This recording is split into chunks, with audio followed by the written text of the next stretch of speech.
Hello everyone, LegoFan65 here. As you saw in my last video that I posted on YouTube, you would know that I'm making a video where I rank every Thomas and Friends film and review them in the order that they were released in.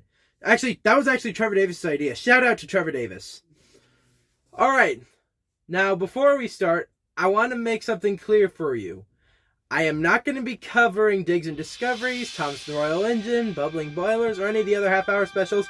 I'll be covering The Adventure Begins, but nothing shorter than that. Alright, let's get started. Okay, so the first Thomas movie is, of course, Thomas and the Magic Railroad, released in 2000. In this movie, Mr. Conductor, who is watching over the trains on the island of Sodor while Sir Tom Hatt is on holiday, loses all his gold dust to travel between Sodor and his world of Shining Time Station, and it is up to Thomas, Lily, and all of their friends to solve the mysteries of the Magic Railroad and bring the lost engine Lady back to life before the evil Diesel 10 finds and destroys her. In my opinion, I think this is a really good film, but unfortunately, it did not get a good reception from the public, as it was a box office bomb because of its confusing story, as well as the fact that Thomas himself only appeared on screen for a short amount of time. Those are two good reasons why many people hate this film, and I respect them for that, but for me, I honestly can't hate it, as it was a very nostalgic piece from my childhood. I thought the live-action cast was great, and I enjoyed most of the voice cast for the engine characters, especially Eddie Glenn as Thomas. No offense, John Bellis. With that being said, I'm now going to give you 3 pros and 3 cons that I have with the film. Let's start with the pros, shall we? Number 1, the acting in general. Let's start with the voice cast for the engine characters. I think the best voices in the final cut are Eddie Glenn as Thomas, as I mentioned earlier. And you're being bossy, Gordon. Now, please excuse me. I'm meeting Mr. Conductor. He's looking after us while Sir Topham Hatt takes a much-needed holiday. Linda Ballantyne as Percy. I am brave. I am brave. Thomas says I'm brave, so I'm brave. Oh, it's not easy being brave. Colm Feore as Toby. What's important is to stand up on our own wheels to Diesel. Britt Allcroft herself as Lady.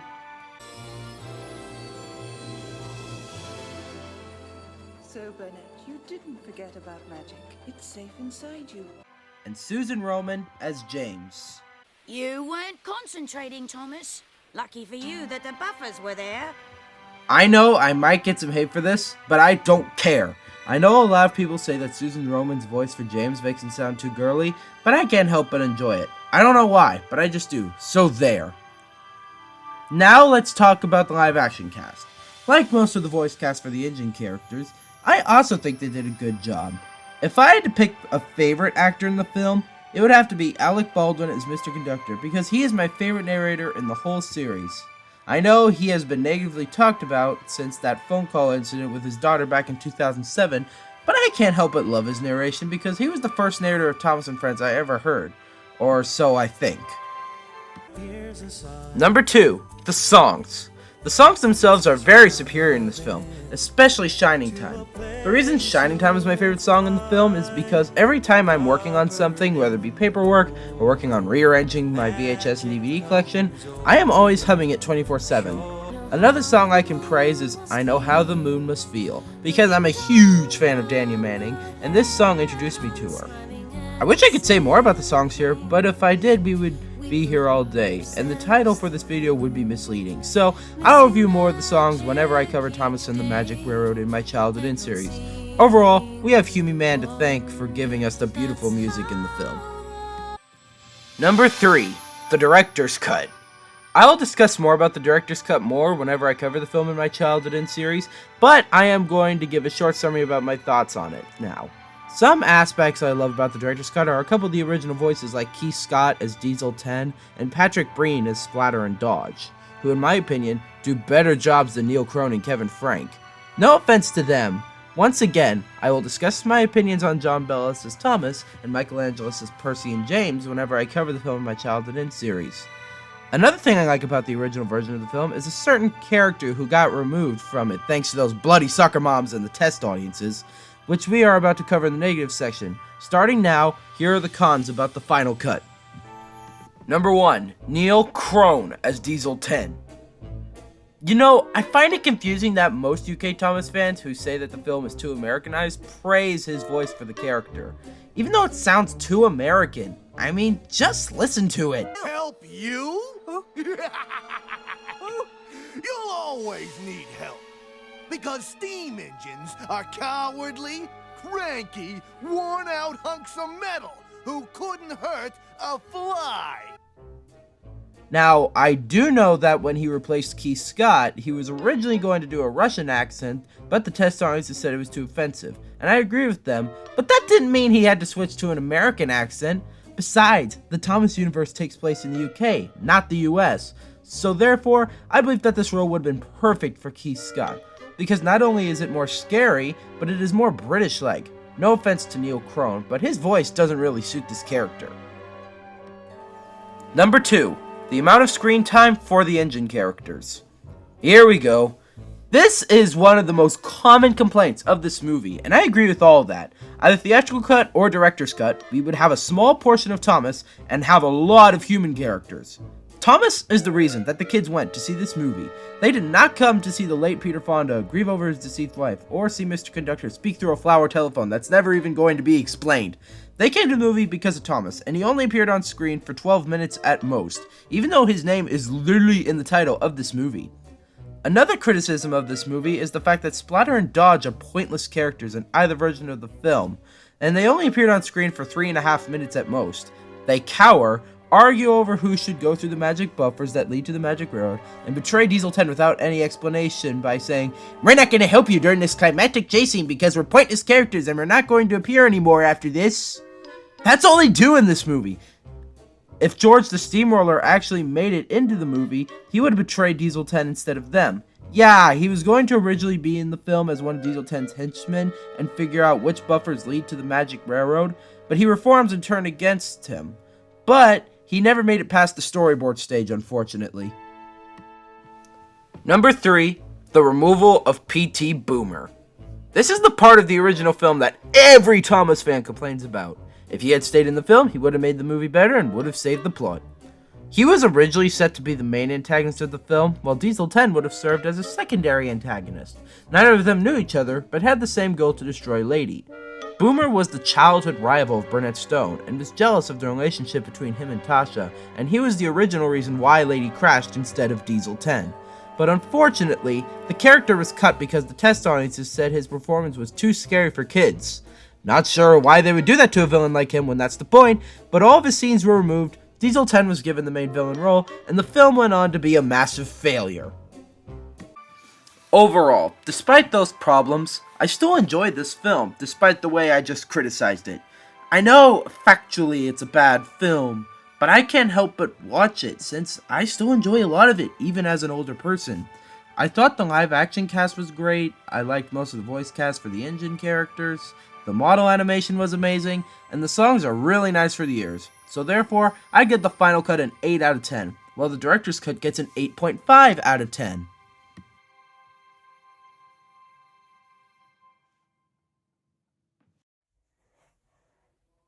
So, Thomas and the Magic Railroad. It's not a perfect movie, but it's leagues better than what's about to come next.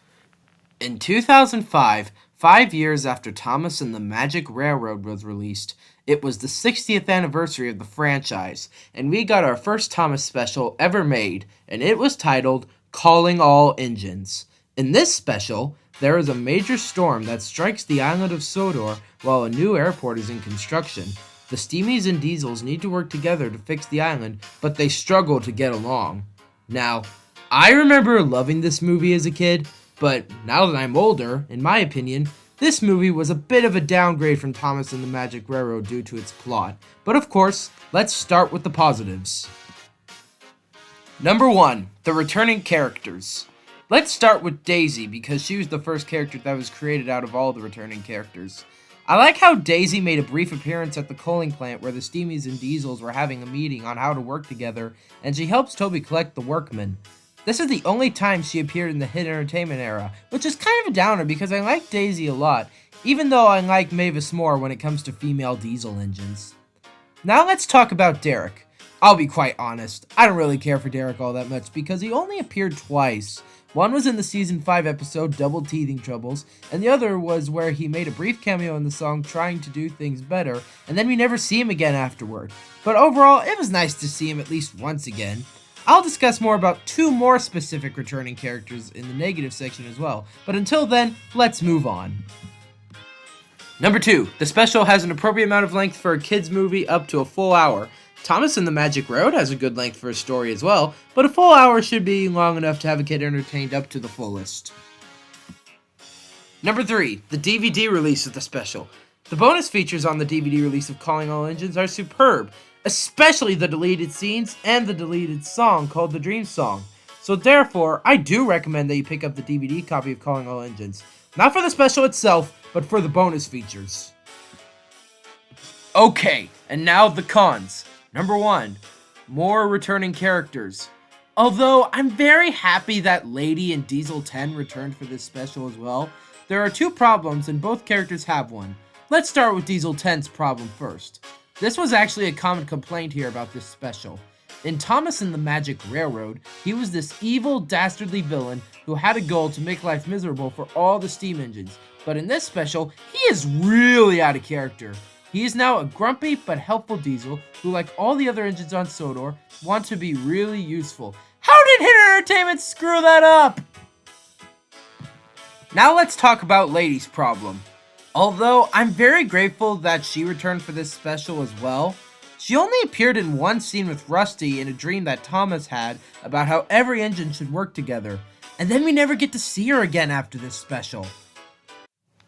In the arms of the angel, fly from here, from this dark hotel room, and the endlessness that you fear. You are pulled from the wreckage of your silent reverie. You're in the arms of the angel. May you find some comfort here. We'll miss you, Lady.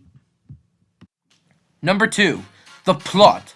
The plot in this special is a little boring. Not a lot of action happens in it, aside from the storm, the Steamies and Diesels fighting each other, and Thomas knocking over the tower at the airport.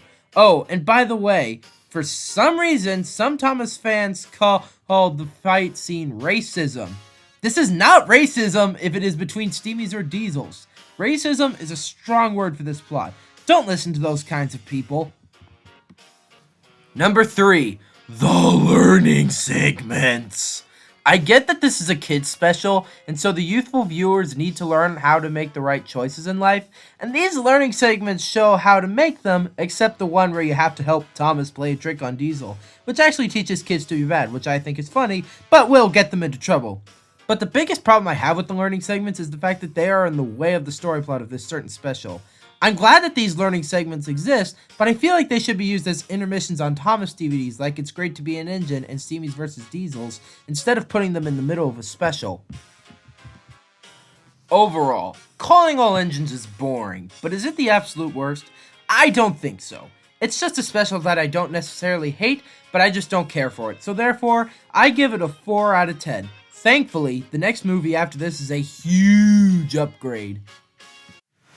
In 2008, 3 years after Calling All Engines, Hit Entertainment made one more Thomas feature starring the model trains and was capable of getting Pierce Brosnan from the James Bond franchise to be the narrator. The result of the title was The Great Discovery. In this movie, Thomas discovers the forgotten town of Great Waterton, and Sir Topham Hatt puts him in charge of its restoration. But after a new engine named Stanley arrives on Sodor, Thomas gets jealous of him. Now, I can understand why some people may have considered this film to be average or just flat out didn't care for it at all, and I respect them for that, but for me, I actually enjoyed a lot of it. This movie, in my opinion, was a huge improvement over Calling All Engines. As usual, let's start with the positives. Number 1, all the characters that made it into this special. There are no actual returning characters in this movie, but I like the fact that we don't only see the standard gauge engines like Thomas, but we also see the narrow gauge engines like Scarlo and Rheneas, as well as the pack members like Jack and Alfie. I also like the brief cameo appearance of Diesel 10 in the quarry along with the other Diesels, but I'm not sure if he's still out of character like he was in Calling All Engines or not, because he's still smiling in this shot. I have a theory about him in Calling All Engines, but I'll get to that when we get to Day of the Diesels. Number 2. The learning segments are not here anymore. The reason it's in the positive section is because the learning segments are unnecessary dialogue and get in the way of the story, as I said before in Calling All Engines. In this special, it just shows the whole story and doesn't involve helping the characters at all, and that's just how it should be. Number 3. Getting Pierce Brosnan to be the narrator. When I first saw this special back in 2008, I expected Michael Brandon to be the narrator as usual. However, when I heard Pierce Brosnan's narration, I liked it a lot, but there is a problem, and so now we enter the cons. Number 1. Pierce Brosnan's narration. Even though I like the fact Pierce Brosnan narrated this special, he can be very hard to hear at times, and I agree with Trevor Davis on that. I mean, just listen to it. Thomas had let down Sir Topham Hatt. He had let down the other engines, and he had let himself down. The other engines started to chuff away. No one spoke to Thomas. He was no longer in charge, and he felt he was no longer wanted. Also, he was going to narrate seasons 12 through 14 as well, but got dropped out for some reason. Number 2, Stanley. I like Stanley a lot because of his design in pink color, but the problem with him is that he had a lot of character development in this special as well as season 12. But then he rarely had a lot of episodes starring him as a main character after that, which is a downer. Number 3, some of the writing. One nitpick about this special is when, after Stanley's freight cars roll down the hill and crash into the tower, the narrator says that it took 1 day to repair it, when really, it would take a much longer time than that, maybe a year at most. So therefore, I give The Great Discovery an 8 out of 10. It's not perfect, but it's better than a lot of the other movies we still have yet to cover. And I think your kids should definitely check out this movie. Definitely worth having in their Thomas DVD collection. After The Great Discovery, the model trains were retired after season 12, and then a switch happened to the franchise where everything was CGI animated. In 2009, the first CGI Thomas movie was Hero of the Rails. In this movie, when Spencer has arrived on Sodor to finish a summer house for the Duke and Duchess, Thomas meets an old engine from Japan named Hiro, who has been stranded in the forest for a very long time, and wants to restore him secretly because he fears that Hiro will be scrapped, and has to watch out for Spencer, who would send him to the scrapyard. This movie is average in my opinion, but it is probably my second most nostalgic Thomas movie behind Thomas and the Magic Railroad. Let's start with the positives. Number 1, having Spencer serve as an antagonist. This is the first time to have a Steamy be the main antagonist of a special instead of a diesel engine, which is a plus, but I will be quite honest. I always see Spencer as a neutral character because there are some times that he can be helpful, like in Spencer the Grand, where he helped Percy get home when he got lost in the fog. Number 2, the Go Go Thomas song. This is probably my favorite Thomas song in the Sharon Miller era. Upon watching this movie again after a couple years, I remember how much I listened to it back in my youthful days. I like the rock and roll sound of the song, and I like how they basically summarize what happened in the movie. Number 3, the nostalgia I have towards the movie. As I mentioned earlier, Thomas and the Magic Railroad is my most nostalgic Thomas movie for me because I grew up with that movie, but Hero of the Rails is the second most nostalgic Thomas movie because when this film came out, I was 5 years old. So I grew up with it as well, and I enjoyed a lot of it, but not as much as Thomas and the Magic Railroad. Okay, and now the negatives. Number 1, Martin Sherman as Thomas. Fizzling fireboxes, what was that? Okay, I don't necessarily hate his voice, but when I first heard it, I thought it sounded a little too old. I guess I'm a piece of the future of the Magic Railroad test audiences when they said that John Bella sounded too old when he voiced Thomas, which is something I agree with. Plus, there are some moments in the Sharon Miller era where Thomas can act childish despite him having an adult voice. No offense to Martin Sherman, but Joseph May and Eddie Glenn do much better voices than him, though I still think Eddie Glenn has the perfect voice for Thomas. Number 2. The dialogue. There are some moments in the movie where it can be a bit confusing. An example is where Thomas is at the steamworks and he finds a flatbed of parts for Hero, which is in front of Kevin, even though the narrator says that it's behind him. I mean, just listen to it. Behind Kevin, Thomas saw something very interesting. A wagon with an old piston cylinder on it. Actually, Mr. Narrator, it's in front of him. Another example is in a scene where Thomas and his friends are restoring Hero, but then Thomas says this. Of course he will. He will be very proud to have you as part of his railway. So, you want Sir Topham to know about Hero, even though you fear that he will be scrapped. That makes absolutely no sense. Number 3. The animation. The animation isn't terrible, but there are some moments where it can glitch at times. For example, in the scene where Thomas and Hero are trying to escape from Spencer, Thomas's coupling rods go all over the place on his wheels. I got nothing to say here. It's not as bad as Joshua and the Promised Land or Mars Needs Moms, but that was the worst thing in the movie for me. So therefore, I give Hero the Rails a 7 out of 10. But, and I do mean but, the next special after this is a huge train wreck.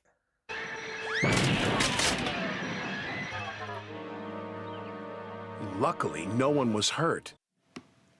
In 2010, the next Thomas movie would be the first movie I ever saw in a movie theater, and it was titled Misty Island Rescue. In this movie, when a new search and rescue center is being made on Sodor, Thomas is sent to the mainland to find new Jobywood, which is incredibly dumb since Sir Topham Hatt could simply order a new batch from Japan, from what Hero says. However, Thomas, being an idiot as usual in the Sharon Miller era, gets lost at sea because his raft that he chose to get on to get to the mainland had absolutely zero security, gets loose from the ship that it was attached to. Later, Thomas comes across the shore on Misty Island and meets the Logging Locos, Bash, Dash, and Ferdinand, aka the worst characters ever in this godforsaken movie. Meanwhile, while Thomas is lost on Misty Island, his friends make a very lazy search party where they just stand around at the search and rescue center and worry about their friend and don't even search for him.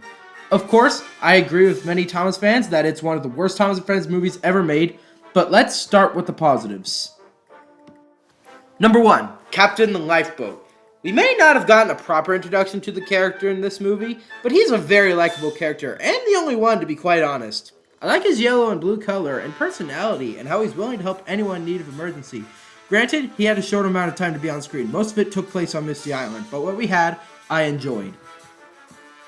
Number 2, the opening sequence. This 2D opening sequence looks far more better than this. It makes the special look promising at first, and I like the music that's played in the background, but it does not excuse the appalling writing in this movie. Number 3, ending the movie on a cliffhanger for the next special.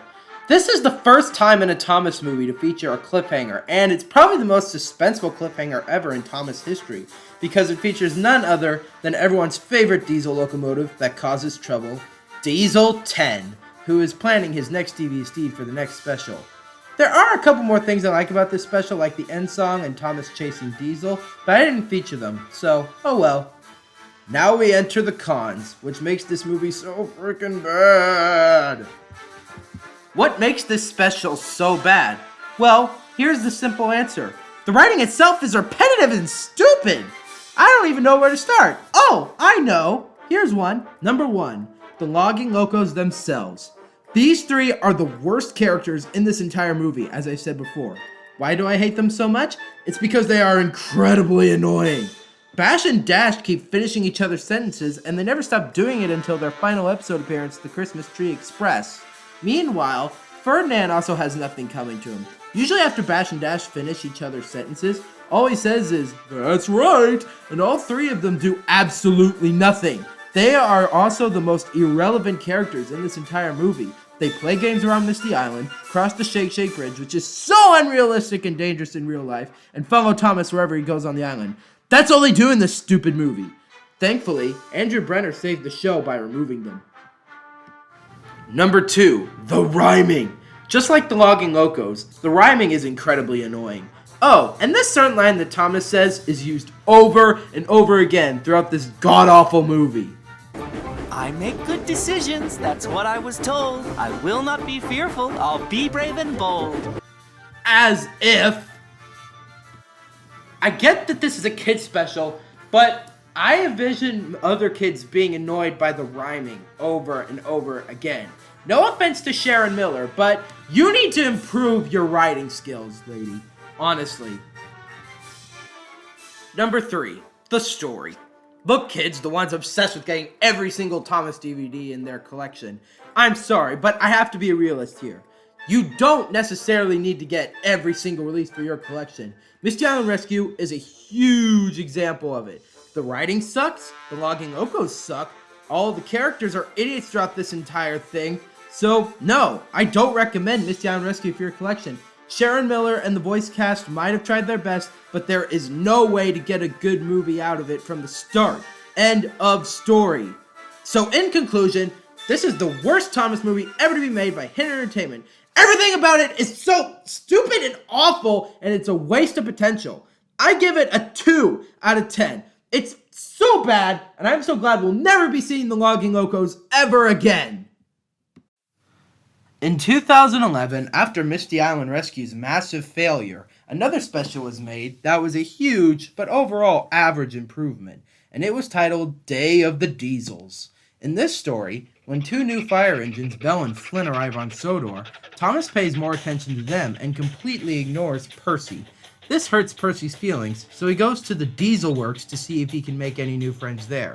This is where he makes friends with Diesel 10, even though he should probably know better than to do that considering how evil he is. And so while this happens, the Diesel Works is still waiting for repair, so Diesel 10 plans to take over the Steamworks to get Sir Topham Hatt's attention. Let's start with the positives with the film. Number 1, having Percy serve as the protagonist. I put this in the positive section because Percy is someone I can totally relate to, just like Thomas. And in the special for me, it was nice to see him be the protagonist once. Another reason why it's in the positives is because you know how in this special when Thomas was ignoring Percy and he felt a little left out? Well, when that happens to me, I usually face chat with my grandmother on my phone to make myself feel better. Number 2, Belle and Flynn. I think Belle and Flynn are great characters, except for Big Belle and Fiery Flynn because they're total idiots in those episodes for some reason. I also think that Teresa Gallagher and Rupert Digges suit their voices perfectly. I even like that they even have the capability to fight fire, which is amazing to see a train do considering we usually see fire trucks do that. Number 3, Diesel 10's character has been fixed for this movie. Okay, here's my theory about him and calling all engines. After Diesel 10 was defeated in Thomas and the Magic Railroad, he felt bad for being evil and decided to be good, and so he was for calling all engines until after that special, he decided that being evil was better for him. How's that for a theory? It may not be perfect, but it would make sense. I even think Matt Wilkinson did a great job voicing Diesel 10 in this special, but I still think Keith Scott will always be the perfect voice for Diesel 10. Okay, and now the negatives. Number 1, Norman, Sydney, and Paxton. Don't get me wrong, I love all 3 of these characters, especially Paxton, but the problem with them in this movie is that they were pretty much pointless and had absolutely no dialogue at all. Plus, Sydney only appeared once in the movie where he laughed at Percy's joke.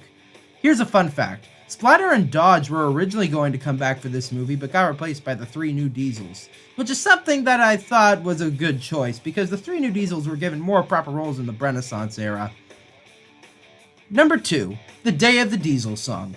I don't necessarily hate the song itself is fine, but it's kind of a rehash off the Go Go Thomas song from Hero the Rails. I got nothing to say here, it's not as bad as I'm a Vegetarian from Leo the Lion or the catchy song from the Lego Movie 2, but they could have tried something better here. Number 3, Diesel 10's goal. We are going to take over the Steamworks. Okay. What's that going to do? Yes, I agree with Lego Lover 117 that Diesel 10's goal was not very smart in this movie. What is taking over the Steamworks going to do to the steam engines on Sodor, who, by the way, are the Diesel's arch enemies? Why not have Diesel 10's goal be to try to ruin Thomas and Percy's friendship forever? Because in this movie, Percy felt like Thomas didn't want to be his friend anymore. So therefore, I give Day of the Diesels a 7 out of 10. It's still average, but it's better than Misty Island Rescue. In 2012, Sharon Miller wrote one more Thomas movie, and it ended up being her biggest success ever, and it was titled Blue Mountain Mystery. In this movie, when Thomas is sent to the Blue Mountain Quarry to work with the narrow gauge engines while Paxton is being repaired, he meets a new engine named Luke, who has been hiding there for a long time since he believes he did something wrong. So Thomas decides to go and solve the mystery on Luke's dark past before he's sent away from Sodor forever. I consider this film to be the best of the Sharon Miller era, and it is definitely in my top 3 favorite Thomas movies ever made. I don't even know where to start with the positives. Oh, here's one. Number 1, giving Annie and Clarabelle a speaking role again. It's about time Annie and Clarabelle had a speaking role again. I remember having to wait 3 years for that since season 13, and this special made a great comeback for them. Granted, it was a small role, but what we had, I enjoyed. Number 2, the return of the narrow gauge engines. It was a miracle to see Skarloey, Rheneas, Sir Handel, Peter Sam, and Rusty return. I remember being bummed out in the Sharon Miller era because the narrow gauge engines had not returned since season 12, so in this special, it was great to see my favorite little engines in the hills return. Number 3, the plot. The plot itself was amazing! I like how Luke ended up being a surprise to Thomas because he had never met him before up until this movie. I also like how Thomas is trying to be his friend, and I even like how Victor ended up being the yellow engine that Luke had met on the ship several years ago. It was also nice to see how Victor got to work at the Steamworks. Now all we need is to see how they managed to get Kevin to work with Victor. Okay, there are only 2 cons for this movie instead of 3. That just shows you how great this movie is. Let's get them out of the way. Number 1, Gordon in this film. To be fair, there wasn't enough screen time for him, but Gordon was the only member of the Steam team not to have any dialogue whatsoever in this film. But I can think of another flaw that's worse than that. Number 2, Rheneas being yellow. Although I thought it was funny that Victor and Luke showed a yellow engine to Thomas since he was looking for one in this film, but the problem with Rheneas' yellow paint job is that it makes him look just like Duncan. Why couldn't he just bring back Duncan instead at that point?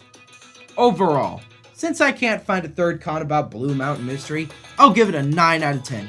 Your kid should definitely check out this movie. If you're trying to find a good Sharon Miller special for your kid, look no further than Blue Mountain Mystery.